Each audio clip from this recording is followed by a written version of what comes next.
welcome. I'm Pat, Pat's Woodworks, here in the old Elysian Valley, part of the Elysian Valley Arts Collective. Welcome to the shop on this art walk. I want to take a look around and show you what I've got going down here.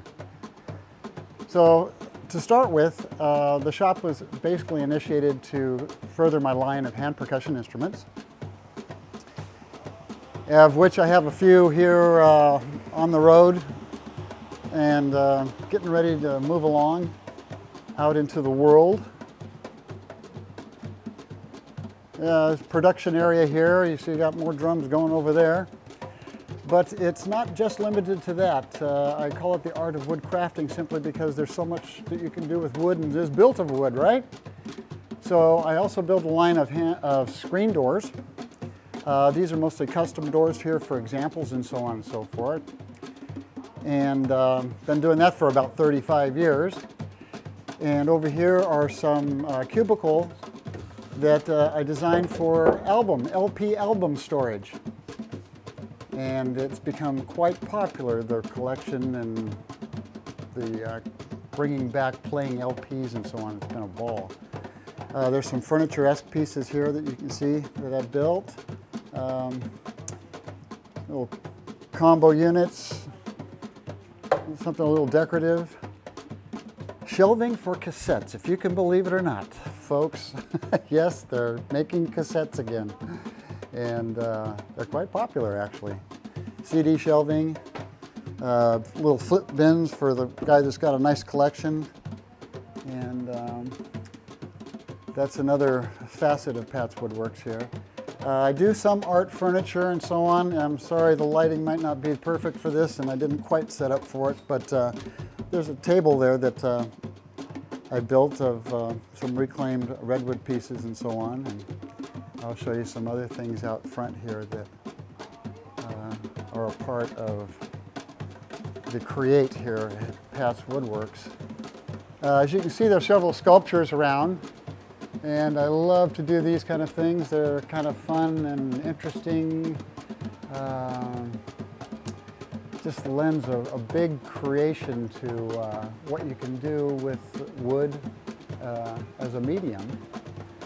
And of course, we always end up with remnants down here, so one of the things I have been doing with some of the remnant pieces, even from cutting from the drums and all different sorts of things, are making different serving boards and so on that are built up of laminated pieces, walnuts, teak, maple, different shapes, sizes, configurations. And all of this is kind of something that I really took hold of in high school. We had what was called industrial arts. And industrial arts allowed you to use just about any medium you wanted to create some facet, some idea of an art, a utilitarian piece, or whatever it may be. But that was fascinating to me. And of course, this is the little showroom here I have for the cajones. This all started back in 1999 by the request of a Latin jazz pro, a Cuban friend of ours, Perico Hernandez. Started me off with this little bongo at his request, and it turned into a bigger and better thing than that. I developed and adapted the two distinct pitches of the bongo to the cajon, simply by taking and chambering the cajon. I changed it from the single face, which is normally typically what a cajon would be like, to two different chambers, which is more like the bongos, where you have the high and you have the low. I have some pros in here. They're going to show you how these are actually played here in just a couple of minutes. So, you know, it's what can you do with wood? Or it's like you get a concept, an idea, and bringing it into the physical universe from that ethereal world of imagination is the exciting part of it. Simply some leftover pieces of some incense cedar turned into a simple book stand that can be layered in here. Things like that I love to do. These are fun. There's a nice light one. Here's a nice bright one.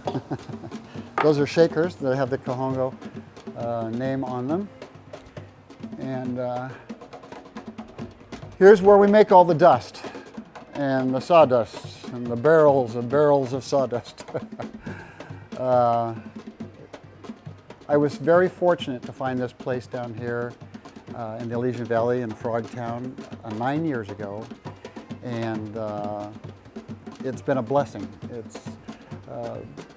These buildings were obviously built for people to create in some way, shape, or form, and I got to be one of the lucky ones. Production areas includes all the saws, equipment, clamps. You'd say, oh, that's a lot of clamps. Well, believe it or not, I can empty that rack when I'm in full production and keep it rotating, so that's an interesting fact. You know, art of any kind, I don't care who you are, you're going to have whatever medium you have, you've always got a little extra left over. So, you know, some people call it a rat's nest, I call it gold. There's so many things that can be done with that. This is one of the drums that I have going here, and basically it's the construction of the shells themselves, the application of the skins, and then it's just getting down with the old sander and sanding away on them.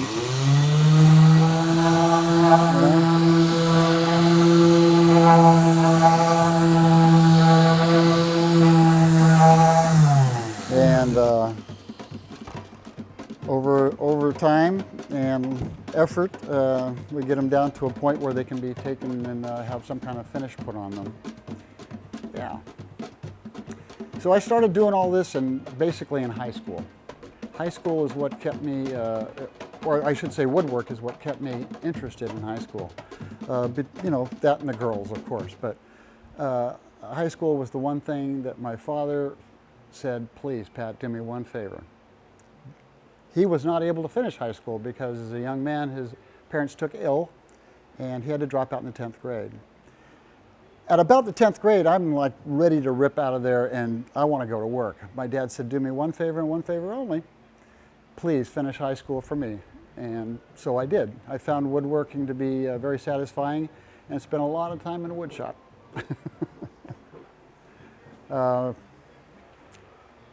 So over here, one other thing I'd like to show you, this is the art of creating. Of course, now you say woodwork. Well, no, it's not exactly all wood. There is a wood base here, but I mean, here is a little side table that is simply built from albums that are scratched or so on and so forth. And the aesthetics are kind of cool for the person that likes that kind of thing, you know, album collectors. Here's a couple of gentlemen here, Mike Pacheco and Craig Casey, both very good friends of mine and accomplished percussionists. And I give you a little taste of what the drums sound like. I might beat along with a couple of sticks here. Ooh.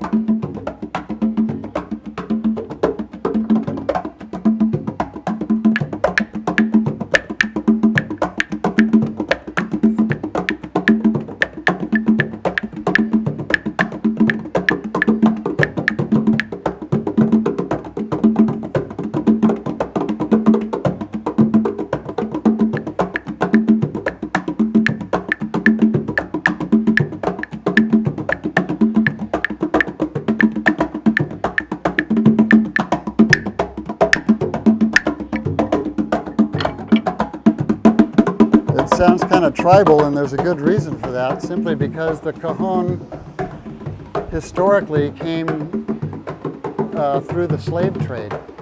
The slaves had fashioned their own drums in some shape or form and were playing them, having their revivals and so on, and the bosses saw that it was lifting them.